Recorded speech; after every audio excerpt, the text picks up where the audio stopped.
আল্লাহ রাব্বুল আলামিন কেন আমাদেরকে কোন কাজটি করতে বলেছেন, কেন কোন কাজ নিষেধ করেছেন, সেটার সত্যিকারের উত্তর আল্লাহ তাআলা ভালো জানেন।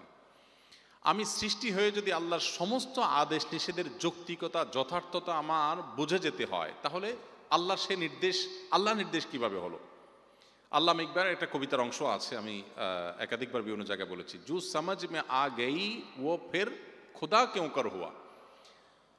যার সমস্ত নির্দেশের যৌক্তিকতা আপনি রপ্ত করে ফেলতে পেরেছেন, ক্যাপচার করে ফেলতে পেরেছেন, তাহলে তিনি আবার আল্লাহ হলেন কিভাবে? আল্লাহ তো সেই মহান সত্তা যে আপনি সৃষ্টি হয়ে আল্লাহর সব আদেশের রহস্য ধরতে পারেন নাই, এটাই তো আল্লাহ আল্লাহ হওয়ার প্রমাণ। যদি আপনি সবকিছু আপনার বিবেক দিয়ে রপ্ত করে ফেলতে পারেন, দেন আপনি বলেন যে আমার বিশ্বাসে আসলে, বুঝে আসলে তারপর আমি মানবো, তাহলে আপনি আল্লাহর গোলাম না, আপনি আপনার বুঝের গোলাম।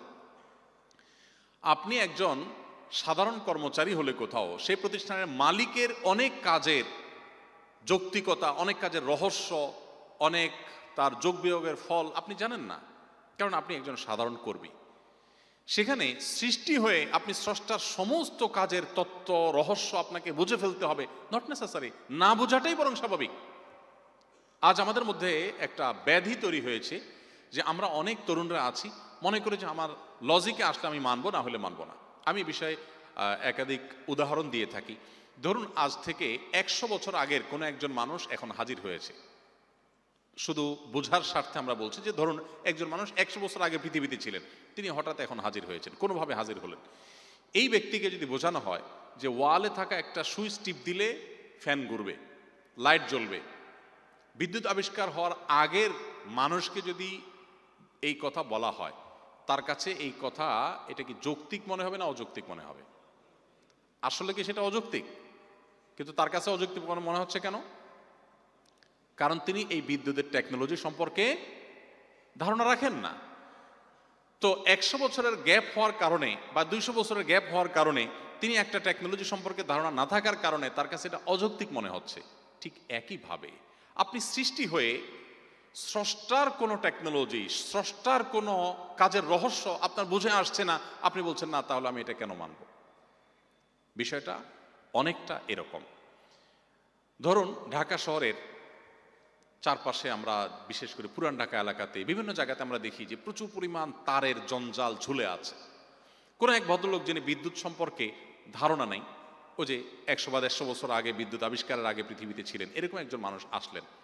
হঠাৎ তিনি এসে দেখলেন যে এত সুন্দর শহর, সব কিছু পরিপাটি, বাট মাথার উপরে যে তারগুলো ঝুলে আছে রাস্তার বিভিন্ন পিলার ধরে, খুব বিশ্রী দেখা যাচ্ছে। তিনি এগুলোর সব জঞ্জাল সরানোর ব্যবস্থা করলেন, খুব ভালো করে এগুলোকে একদম ছিঁড়ে কেটে একেবারে পরিচ্ছন্ন করে ফেললেন। এর ফলশ্রুতিতে দেখা গেল হসপিটালে যে সমস্ত পেশেন্ট আইসিইউতে ছিল সব মরে সাফ হয়ে গেছে, কারণ বিদ্যুৎ ডিসকানেক্ট হয়ে গেছে। তখন এই ভদ্রলোককে ডেকে যদি মৃত্যুদণ্ড দেওয়া হয়, শাস্তি দেওয়া হয়, সে বলবে আমি তো ভালো কিছু করতে গেছি ভাই, তোমাদের শহরটাকে পরিষ্কার করতে গেছি, আমাকে কেন শাস্তি দিবা?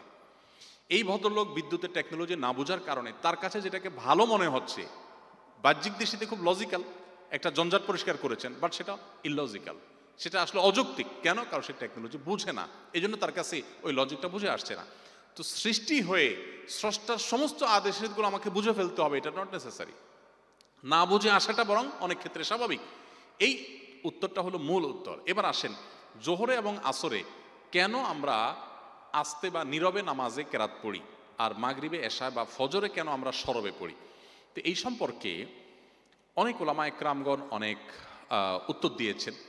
এর মধ্যে একটা উত্তর হলো যে দিনের বেলা মানুষ কোলাহলে থাকে, কাজে ব্যস্ত থাকে, ব্যবসা বাণিজ্যে থাকে, এই কারণে মানুষের মনোযোগ ধরে রাখাটা ডিফিকাল্ট হয়।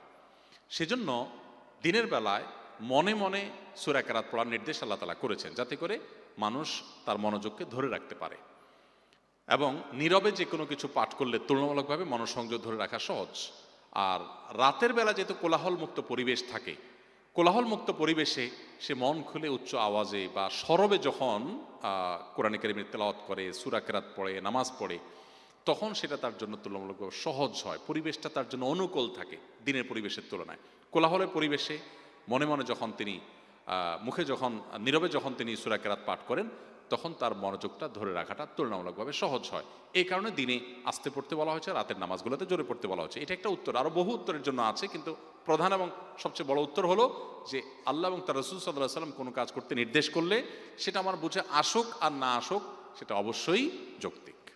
রুমে নামাজ পড়ার সময় সামনে চেয়ার রাখলে চেয়ারের সামনে যদি কেউ হেঁটে যায় তাহলে কি নামাজ হবে কিনা, অথবা সামনে কি রাখা উচিত?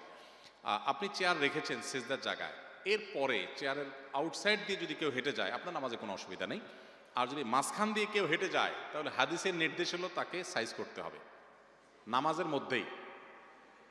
নবী সাল্লাল্লাহু আলাইহি ওয়াসাল্লাম বলেছেন, কেউ যদি নামাজি ব্যক্তির সামনে দিয়ে হাঁটে সে যেন তার সাথে লড়াই করে। এখানে লড়াই করা মানে তাকে যেন থামায়। এই জন্য সুন্নাহ হলো আপনি নামাজ পড়ছেন আর কেউ সামনে দিয়ে যাচ্ছে, আপনি তাকে হাত দিয়ে ইশারা দেন থামান। যদি তারপরও না থামে তাহলে নামাজে ঠিক রেখে আপনি উত্তম মধ্যম দিতে পারেন। এখানে উত্তম মধ্যম দিতে গিয়ে আপনি আবার খেলে সেটার দায় দায়িত্ব আপনার। আমি একবার মদিনাতে মসজিদে নববীতে এই দৃশ্যটা চোখের সামনে দেখার সুযোগ আমার হয়েছে জীবনে। হাদিস পড়েছি বইয়ে বহুত, কিন্তু এটার আমল অ্যাপ্লিকেশন কখনো দেখিনি। তো ওখানে আমি দেখেছি এক অ্যারাবিয়ান ভদ্রলোক নামাজ পড়ছে রিয়াদুল জান্নাতে মদিনাতে। তখন রিয়াদুল জান্নাহ ওপেন ছিল সবার জন্য।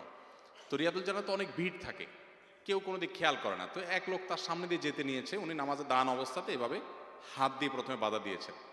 লোকটা কেয়ার করে নেই, আবারও যাওয়া নিয়েছে, লোকটা আবার বাধা দিয়েছে, আবারও যখন যাওয়ার সে চেষ্টা করেছে, এরপরে তার ওই শার্টটাকে ধরে একটা মোচড় দিল নামাজের মধ্যেই।